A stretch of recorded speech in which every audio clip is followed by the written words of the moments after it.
आज लॉकडाउन के 34 दिन पूरे हो गए और इस बीच में प्रधानमंत्री 26 तारीख को मन की बात करके गए, जो एक तरफा वो करते हैं, और फिर 27 तारीख को उन्होंने मुख्यमंत्रियों से बातचीत की। अपने मन की बात में प्रधानमंत्री ने ये कहा कि देश एक टीम बना करके काम करता है, लेकिन 27 तारीख को जब मुख्यमंत्रियों के साथ बातचीत की तो उस दिन टीम बनाने की बात फिर नहीं की गई। उस दिन फिर ये कहा गया कि जिसको जो करना है कर लीजिए। कन्फ्यूजन की स्थिति पैदा की। मिस्टर प्राइम मिनिस्टर, मैं आपसे पूछना चाहती हूँ, अगर टीम बना करके काम करना होता है तो इस बात का संज्ञान आपने 24 तारीख को रात को क्यों नहीं लिया? आपने 4 घंटे के नोटिस के ऊपर पूरे देश को ठप कर दिया। अब आप कह रहे हैं मुख्यमंत्रियों को अपने हिसाब से रणनीति बनाइए, और तब आपने किसी मुख्यमंत्री से राय लेना भी जरूरी नहीं समझा। आप जनता को कह रहे हैं कि आप सबको इसके अंदर टीम बना करके काम करना है, तारीफ कर रहे हैं, हाँ सारी जनता हमारे साथ है। आपने उस जनता को भी विश्वास में नहीं लिया। आपकी एक डिजास्टर मैनेजमेंट टीम जो जनवरी से काम कर रही थी, उस टीम ने समय समय पे कई सुझाव दिए थे। आपने पूरे देश के साथ साझा भी नहीं किया कि आपकी डिजास्टर मैनेजमेंट इतने बड़े इस संकट का मुकाबला करने के लिए कैसे तैयारी की है। तो जनवरी और फरवरी में वो काम कर रहे थे, मार्च का महीना शुरू हो चुका था और आप तो फरवरी में मस्त थे ट्रंप को रिसीव करने के लिए, 1 लाख की उसकी भीड़ जुटाने के लिए, जब दुनिया में ये महामारी फैलना शुरू हो चुकी थी, जब हिंदुस्तान में बाहर से हमारे जो आ रहे थे हिंदुस्तानी वापस हिंदुस्तान के अंदर, उनमें से कुछ लोग इस कोरोना वायरस को लेके आ रहे थे। तो जो ट्रंप के साथ लोग आए थे तो क्या उनकी टेस्टिंग हुई? जो बाहर से हमारे हिंदुस्तानी आए तो उनकी टेस्टिंग किस ढंग की हुई या क्वारंटाइन हुई? क्या आप देश जानता नहीं है? और इसलिए ये कह देना कि टीम बना करके काम करना है, लेकिन खुद जो मन में आए वो करना, और पूरे देश को जिस ढंग से आपने लॉकडाउन में फेंका, आज लॉकडाउन के इस हालात के अंदर जब सबसे ज़्यादा प्रताड़ित इस देश का मजदूर हो गया है, छोटा किसान हो गया है, खेत मजदूर हो गया, दिहाड़ीदार हो गया, रोज कमा के खाने वाला और रात को चूल्हा जलवाने वाला वो व्यक्ति जब परेशान और हताश हो गया है, आज आप ये कह रहे हैं आप अपने अपने हिसाब से रणनीति बना लीजिए। इसीलिए मैं ये कहना चाहती हूँ कि दोगली नीति बंद कीजिए, कन्फ्यूजन पैदा करना बंद कीजिए, और अभी भी समय रहते हुए सबको सचमुच साथ लेके चलने की बात कीजिए। एक समान नीति बनाने की कोशिश, ये संज्ञान ऑफ कोर्स लेते हुए कौन सा हॉटस्पॉट है, कौन सा ग्रीन स्पॉट है, ये देश पूरा एक है, बाउंड्रीज लगी हुई हैं, आवागमन होना है, समान इधर उधर जाना है, ट्रेनों को चलना है, ये सब कुछ होना है। तो राष्ट्रीय स्तर के ऊपर सबको साथ लेकर के नीति बनाने की ज़रूरत है, और लाजमी बात है उसमें मुख्यमंत्रियों का, विपक्ष का, ट्रेड यूनियंस का, किसानों का, मजदूरों का, महिला संगठनों का, सबका रोल बनता है। इसलिए सबको साथ लेके चलने की ज़रूरत है। दूसरी बात मैं इस मौके के ऊपर जो कहना चाहती हूँ वो ये है, आपने बड़ी तारीफ की कि हमारे सरकारी कर्मचारियों ने, हमारे फ्रंट फाइटर्स ने, डॉक्टर्स, नर्सिस, आशा वर्कर्स, आंगनवाड़ी, उनके अलावा आपने जिक्र किया रेलवे वालों का, आपने जिक्र किया हमारी उड़ानें बढ़ी, 3 लाख उड़ानें चले, आपने पोस्टल डिपार्टमेंट्स का भी जिक्र किया, सभी कर्मचारियों का, बैंक्स का भी जिक्र किया। जब आप इनके जानते हैं कि इनके बिना देश को चलाए रखना मुश्किल था और उन्होंने सेवाएं दी, तो फिर उनके ऊपर तलवार क्यों लटका रहे हैं?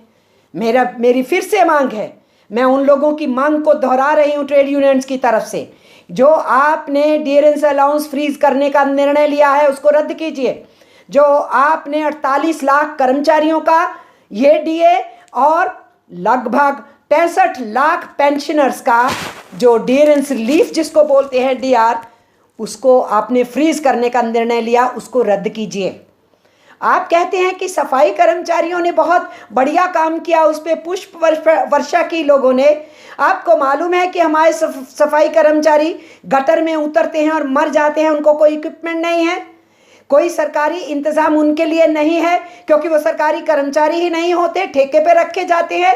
रोज कमाना रोज खाना उनकी ड्यूटी है, इसलिए मरते रहते हैं। वो तो पेंशन लेने वाली उम्र तक पहुंच ही नहीं सकते हैं जिस पेंशन का आपने जिक्र किया और तथाकथित पेंशन बनाई। वो तो 45-50 साल की उम्र में बीमारियों से घिर करके मर जाते हैं। तारीफ करना एक बात है, उनको सुविधा देना दूसरी बात है। इसलिए सरकारी कर्मचारी और पब्लिक सेक्टर, इनकी मजबूती के लिए आज उनके ऊपर जो गलत निर्णय लिए जा रहे हैं उन निर्णय को वापस लीजिए। आज फिर मैं ये भी सुन रही थी कि मिस्टर गडकरी ने ये कह दिया कि ESIC का जो पैसा है वो पैसा लेकर के मजदूरों को पगार देने के लिए इस्तेमाल कर लो। क्यों इस्तेमाल कर लो जी?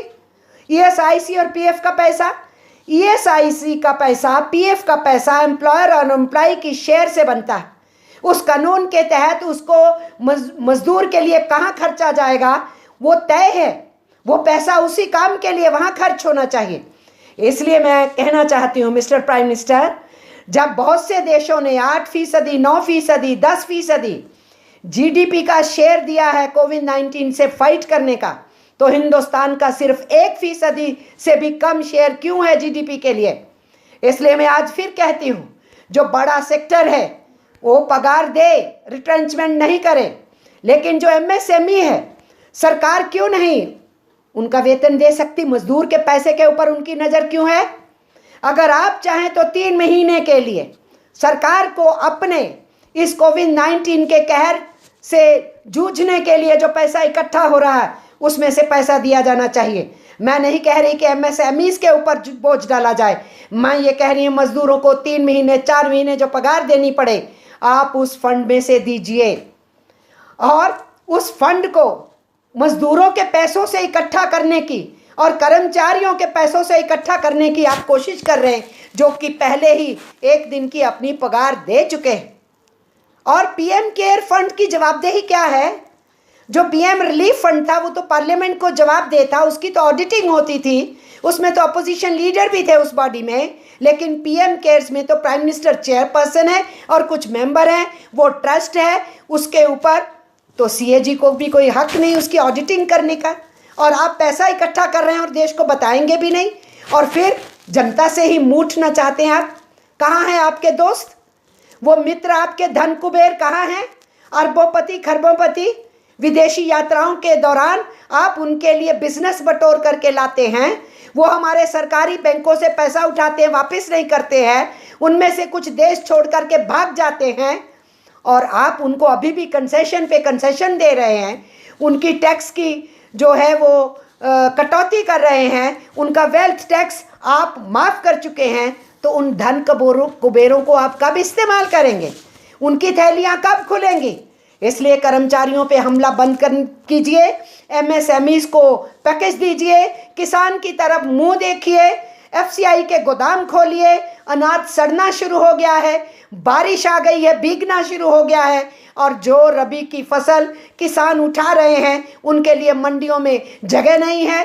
आप कोई नई जगह भी नहीं तलाश रहे हैं और उनको पास भी पूरे नहीं दे रहे हैं, अभी भी बाधाएं उनको पड़ रही, उसकी तरफ ध्यान दीजिए। इसके साथ साथ मैं आपसे सीधे सीधे ये कहना चाहती हूँ, क्या हम देख रहे हैं कुछ लोग अपने विद्यार्थियों को ले गए, कुछ राज्य अपने विद्यार्थियों को ले जा नहीं रहे। हमारे जो बिहार के विद्यार्थी हैं कोटा में, वो अभी भी भूख हड़ताल किए हुए हैं। तो ये कौन सी नीति है? मिनिस्ट्री ऑफ होम अफेयर्स कह रही है एक बॉर्डर से दूसरे बॉर्डर पे क्रॉस नहीं कर सकते। मिस्टर गडकरी कह रहे हैं कि अपनी अपनी जगह पे बैठे रहिए। अमित शाह ने भी कह दिया कि MHA की गाइडलाइंस मानना होगा, अपनी अपनी जगह पे रहिए।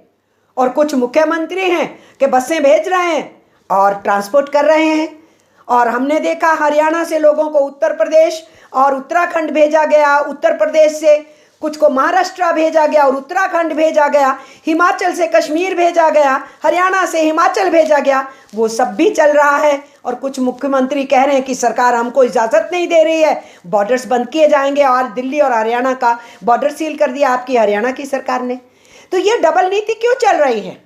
ये अगर देश एक है और आपके मन में आया और अचानक पूरे देश को लॉकडाउन कर दिया, और अब जब स्थितियों से आहिस्ता आहिस्ता बाहर निकलना है तो अराजकता की स्थिति क्यों बनाई जा रही है? इसलिए ये सीन जो हमें देखने को मिल रहे हैं कि आगरा के अंदर जो हमारे मजदूर क्वारंटाइन किए गए, उनके आगे ऐसे पानी की बोतलें और डिब्बियां फेंकी जा रही हैं, बिस्किटों की और खाने के पैकेट फेंके जा रहे हैं जैसे कुत्तों के आगे फेंके जाते हैं। कुत्तों के साथ गरीब आदमी सड़क के ऊपर से दूध बटोर रहा है और सीन आ रहे हैं कि जहां से कुत्ते सड़े हुए खाने को चुन रहे हैं, उसी खाने में से कुछ भूखे प्यासे मजदूर खाना चुनने की कोशिश कर रहे हैं। यह भी हमें मालूम है कि हमारे देश के अंदर 20 लाख से ज़्यादा बच्चे वो हैं जो अनाथ हैं और सड़कों पे ही सोते हैं। आज वो जिंदा हैं, मुर्दा हैं, बचेंगे नहीं बचेंगे नहीं मालूम। बहुत से बेघर लोग मरना शुरू हो गए हैं। दिल्ली की भी खबर आ गई, जिसको एक ने रेस्क्यू किया था, अल्टीमेटली वो हॉस्पिटल में दम तोड़ दिया। आप जिनको कह रहे हैं कि कैश ट्रांसफ़र हो रहा है, राशन मिल रहा है, खाना मिल रहा है, हम ये कहना चाहते हैं सरकार जितना खाना दे रही है या सरकारें दे रही हैं, उतनी ही गिनती में और उससे ज़्यादा तादाद में इस देश के अंदर स्वयंसेवी संस्थाएं काम कर रही हैं।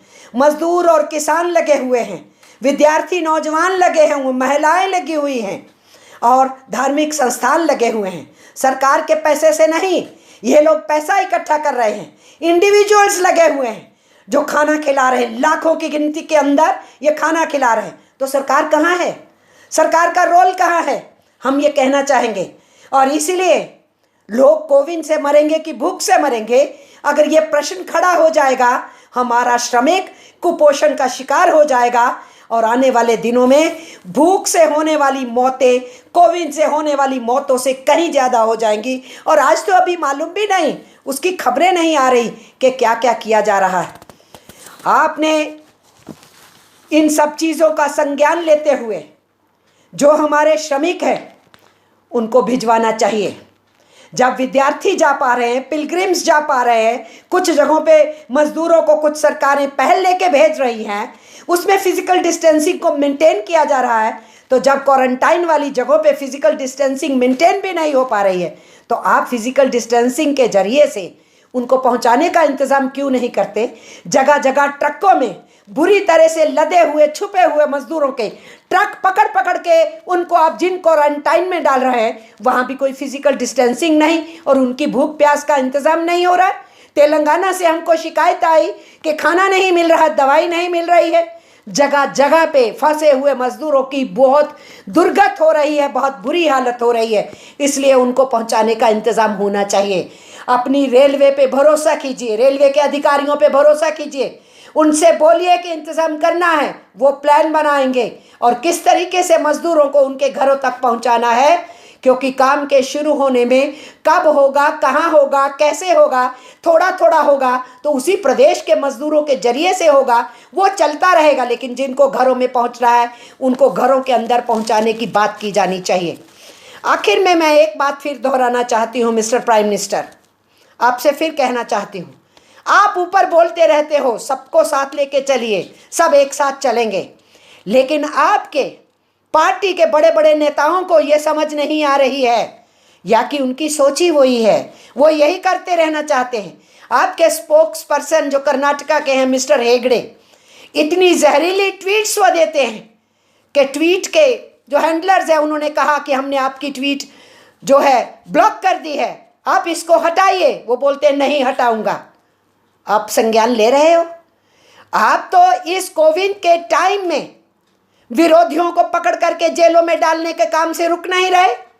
आपकी होम मिनिस्ट्री लगातार बिजी है, बहाना मिल गया है इस मौके के ऊपर। कितने विद्यार्थियों को आप जेलों में ठूस रहे हो, दिल्ली के दंगों का नाम लेके और जामिया मिलिया के अंदर जो राइट्स हुए, जो कि पुलिस ने हमला किया वहाँ पर, बाकी चीज़ों को छुपाते हुए आप बच्चों के ऊपर आपकी होम मिनिस्ट्री आक्रमण कर रही है और आपके लोग जहर फैला रहे हैं। कोई आप एक्शन नहीं लेना चाहते? और आपके उत्तर प्रदेश के एक एमएलए ने साफ उस वायरल हुआ वो वीडियो, और वीडियो बनने दिया उन्होंने खुद बनवाया कि किसी मुसलमान से सामान नहीं खरीदो। तो आप कैसे देश को साथ लेके चलेंगे? आप कह रहे हैं सारा देश एक साथ चलेगा। आप इस देश के बंटवारे की जो राजनीति है उसको जो लोग कर रहे हैं, जहर फैला रहे हैं, मीडिया का हिस्सा उस जहर को फैलाने से हटता नहीं। आप कोई संज्ञान लेने के लिए तैयार नहीं है जब तक आप इसके ऊपर ये नहीं कहेंगे कि मेरी सरकार सचमुच में किसी को नहीं बख्शेगी जो ये जहर फैलाएगा, तब तक ये जहर रुकेगा नहीं। इसलिए मैं आज पूछना चाहती हूँ, जो ये जहर फैला रहे हैं, मैं उनसे पूछना चाहती हूँ, खून का तो कोई धर्म नहीं होता ना।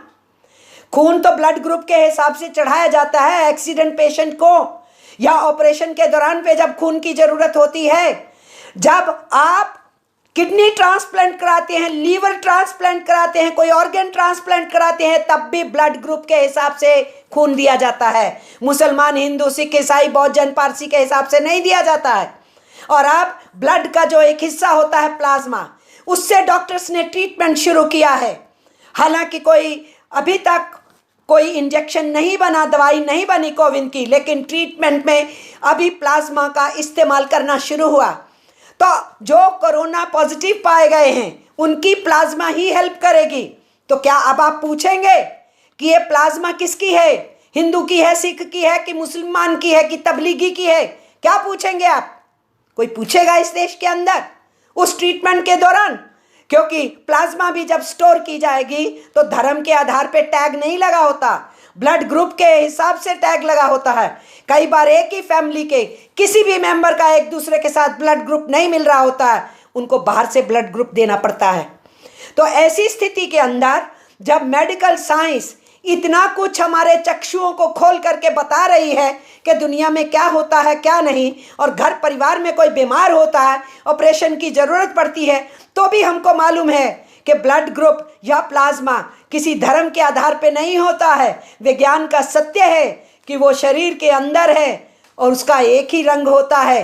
प्लाज्मा का अलग है, वो सबका एक सा रंग है। खून लाल है तो सबके बदन के अंदर काला, पीला, नीला नहीं, लाल खून ही बह रहा है। इसीलिए मैं आज फिर अपनी बात को यहीं पे ही, इसी मुद्दे पे ही समाप्त करना चाहती हूँ कि अगर इस तरीके की नफरत की राजनीति खत्म नहीं होगी तो हम एक देश होने के नाते अपनी सदियों पुरानी सभ्यता को नुकसान भी पहुंचा रहे होंगे, और अपने देश के अर्थतंत्र को फिर से रेल पटरी पे लाने की बजाय अपने ही देश के अर्थतंत्र के एक बहुत बड़े हिस्से के ऊपर गहरी चोट कर रहे होंगे। इसलिए मिस्टर प्राइम मिनिस्टर, अभी भी देर नहीं हुई, पूरे देश को लेके साथ चलना जरूरी है। चीफ मिनिस्टर्स को सबको साथ लेके राष्ट्रीय स्तर पे एक स्टेज वाइज रणनीति बनाना जरूरी है। जो राज्य मदद मांग रहे हैं उनको मदद देना जरूरी है, और हमारे मजदूर जो धन दौलत पैदा करते हैं और सेवाएं देते हैं उनकी खैरम खा लीजिए। आज उनके लिए गोदामों के मुंह भी खोलिए और उनको कैश ट्रांसफ़र भी कीजिए। ये आज इस देश की निहायत आवश्यकता है। इतना ही कहते हुए आज मैं विदा लेती हूँ।